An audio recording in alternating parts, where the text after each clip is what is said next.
recording a video of this because I think it's really important to get video, and I don't know why. I'm just going with it.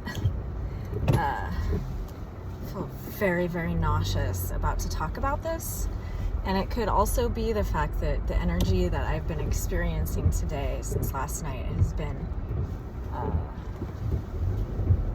really overwhelming. Since communing with some crystal skulls.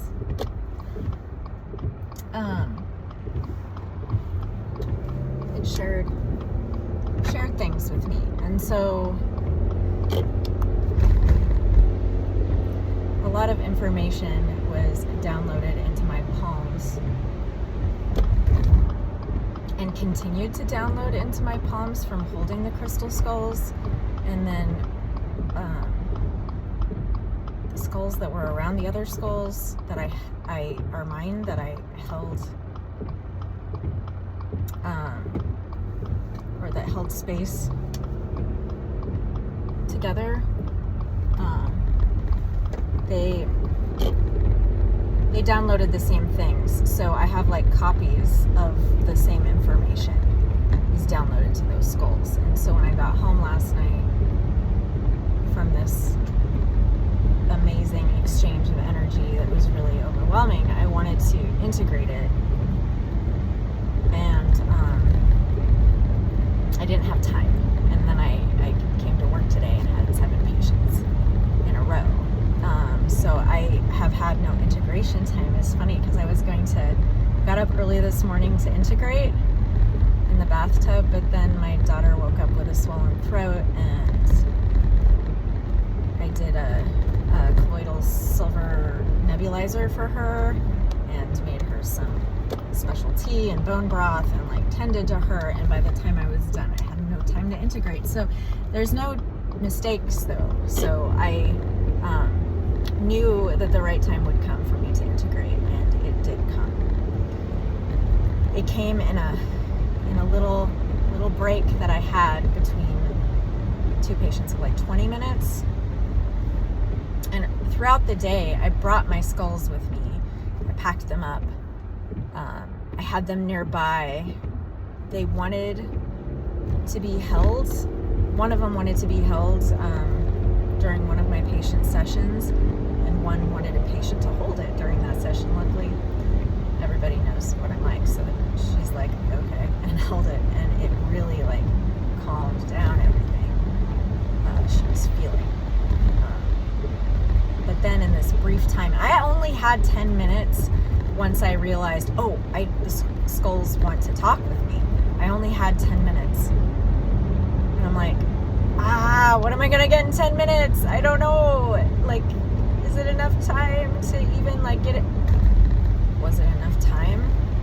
I experienced like billions of years of evolution in 5 of those minutes. I feel so much like I could fucking throw up right now because the energy's still like going through me at an energetic pace that is just not of this planet. And it's not, like, literally that's what happened. The only thing I have to compare to this in my 2 years of awakening is there was one day where I broke through the 12th dimension, and I ended up in the 12th dimensional void. And I have never read anything about this actually being a thing. I don't know that there's another spiritual teacher or practitioner who will be like, there's a 12th dimensional void. Like, I can't tell you why it's that. It felt like it. But I felt myself going through firmaments was the word that kept coming to me, and membranes. And this is long before I had heard that there's a whole bunch of conspiracy theories that think that we're in a snow globe, basically, and a flat earth and a firmament that holds the waters above and below. And I have no thoughts or comments on that, but I didn't even know what a firmament was. What I knew was it was a membrane that I busted through, and I busted through a bunch of them, like Mighty Mouse in the ethers. I was like through these membranes, and I could feel them in this vision I was having. I could feel myself approach and feel tension, then burst through and go really fast, and I felt like the on my face and like, I don't even know how to explain that in a way that makes sense to experience in two places at once, but I had that experience. And when I got to this 12th dimensional void space, and the void itself, for those who have been to the void, know that it has a texture to it, like the regular void, whatever that is. The regular void, not the 12th dimensional void, the void light, if you will, is like it's a field of energy that has a texture to it that is not of this world, and it's like black, but all the colors in black, and it has texture and waviness to it, and it's like womb space. Anything can be created there, basically. But when I went to the 12th dimensional void, which is actually where I met the Sophia, the divine feminine, and all this makes sense even more now. When I came into, like, went through all those firmaments and hit this other void space where Sophia was, the divine feminine, very much like Moana, the heart of Tafiti, the mountain, the goddess that's all lush. It looks like Gaia, frankly. And I was in it. I have so many tickles. And she held me just like in Moana. And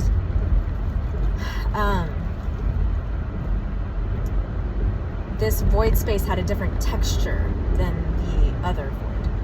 It was thicker. And the color was the same, but I could hold it and squish it like into form. It was thicker. It would probably be like corduroy instead of tulle, as fabric, sort of. Silk is light, or chiffon. That might be better. Chiffon is a lighter, floofy, flowy texture. And then this other 12th dimensional void was more like sturdy in its, like, it was shapeable. And after it happened, and I had this amazing mystical experience with Sophia, I realized that it was a place of fertility where something gets planted and grows. And it reminded me of, in a woman's reproductive system, when she ovulates, there's a discharge that's kind of milky and has texture to it. And it lets someone know that they're ovulating, so they're actually fertile. So there's a change in that void space, which is the womb space of the universe, and it's ready for planting, basically. And I could feel it in that texture of the 12th dimensional void space. So that was the last time I experienced going through firmaments. And today, when I held a skull my purple skull in my left hand and my striped jasper in my right hand, the energy of these things, they coded so much from their friends last night that it shot me into space. It shot me like, in cartoons, and this is totally, like, obviously not realistic, where someone is shot with like a cannonball to their stomach and they just go backwards, kind of in a Matrix kind of way. This was that, only going upwards, and there was no cannonball. I was just going up. And that, I've never had that experience before. I've gone to the regular void. I've ended up going through wormholes, traveling interdimensionally. Like, I've done all of those things. I've never just shot up. And it really knocked the wind out of me, quite frankly. Like, I was sitting in my work office chair less than 30 seconds into this meditation, listening to Shine On You Crazy Diamond by Pink Floyd, because I had basically enough time to meditate, as that song is long. And I had no idea what messaging I was going to get. So I get shot up into this atmosphere, like, and there was like my shape was like this, going up. I was bent in the middle, and I was being thrown up magnetized or something, and I could feel my back going through firmaments outward. Very strange sensation, and every firmament I went through, I was like, I felt a knock energetically. And every time I approached a firmament before I busted through, I slowed down and I felt tension, and finally I ended up in the 12th dimensional void space. Again, I was like, oh, I'm in the 12th dimensional void space again. And so my second time there, and it's been close to like 10 months or something. And I felt the texture was the same. And then, I kid you not, the next 3 minutes was billions of years of what I witnessed. I saw Earth. I saw it be released from an ovary. And I saw it going through a fallopian tube. And I saw it attaching to a womb.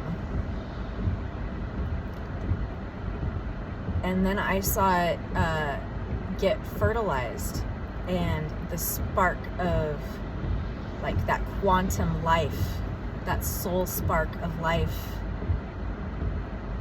fertilized, and then things started multiplying.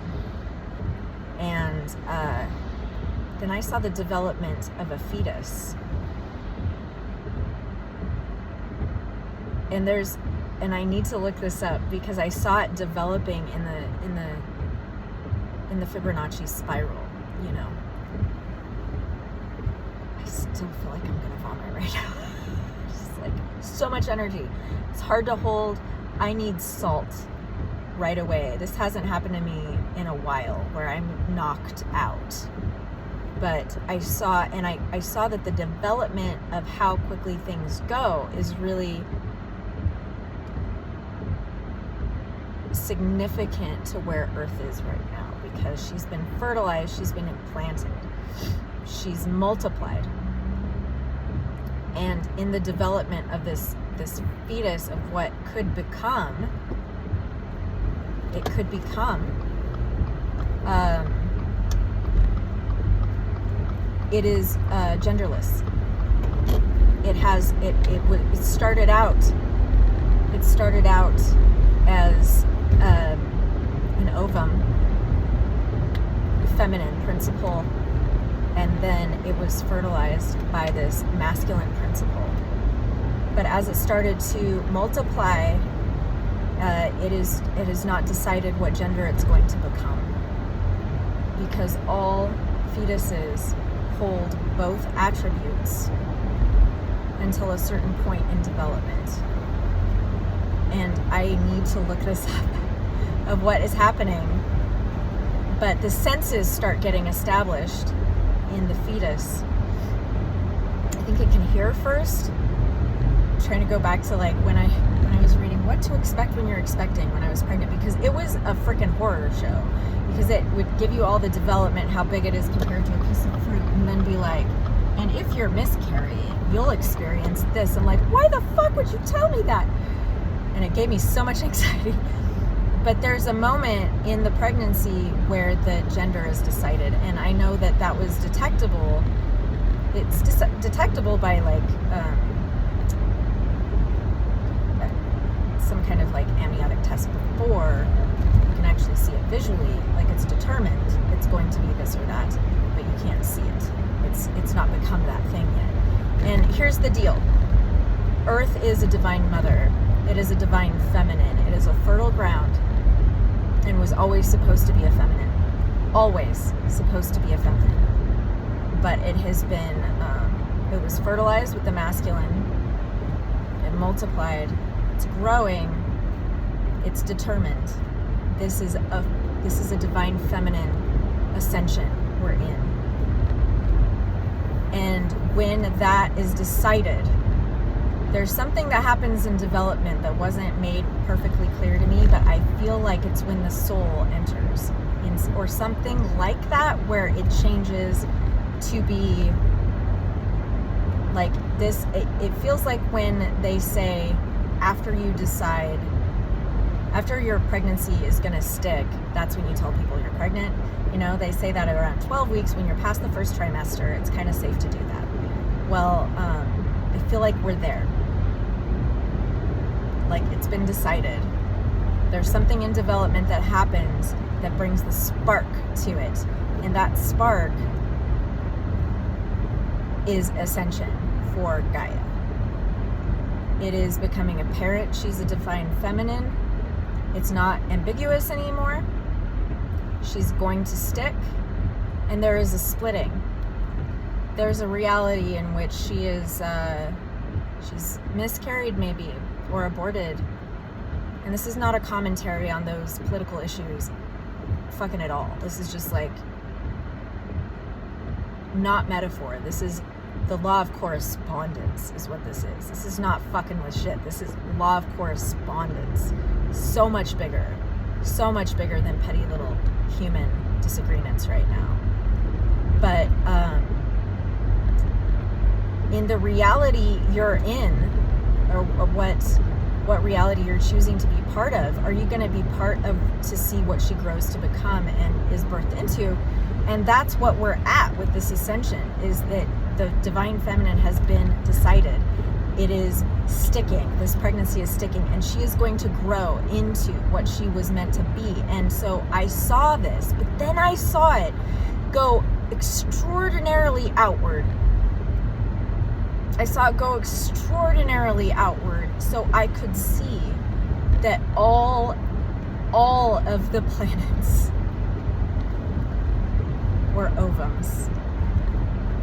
All of them held vibrations and frequencies in the masculine or feminine polarity.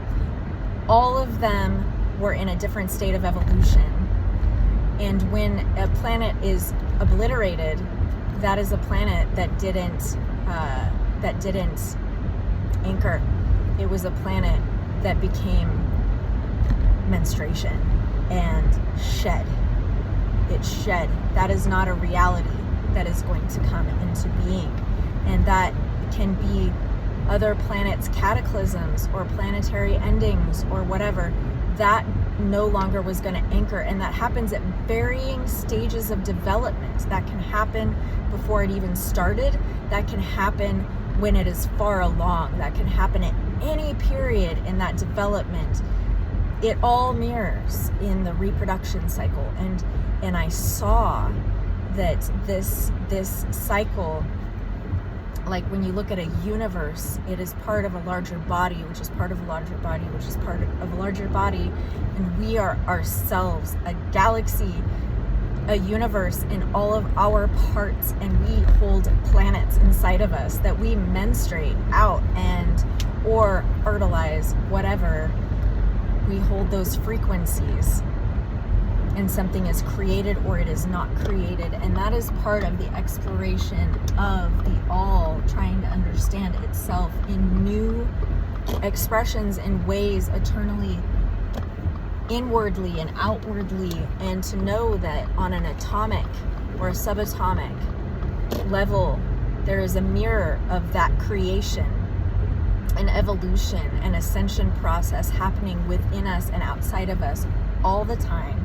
Because time itself it's relative, and so it is subjective to the observer, as in string theory. It is subjective to who is watching it happen, to the awareness of it happening. And we are going through this incredibly fertile point of existence right now, and we are changing from the before to the after, where we are in essence gaining new senses. We are gaining new senses right now. We are gaining our clairs. We are developing to be able to hear and have the communication of the voices from above, mother and father, talking to us. We are able to have craving of what we want, showing our personality. Oh, I'm so tingly. We are able to understand in ways we have never understood before, because it is that time in our development. The sacred spiral coming into being. This is so exciting. Oh my gosh.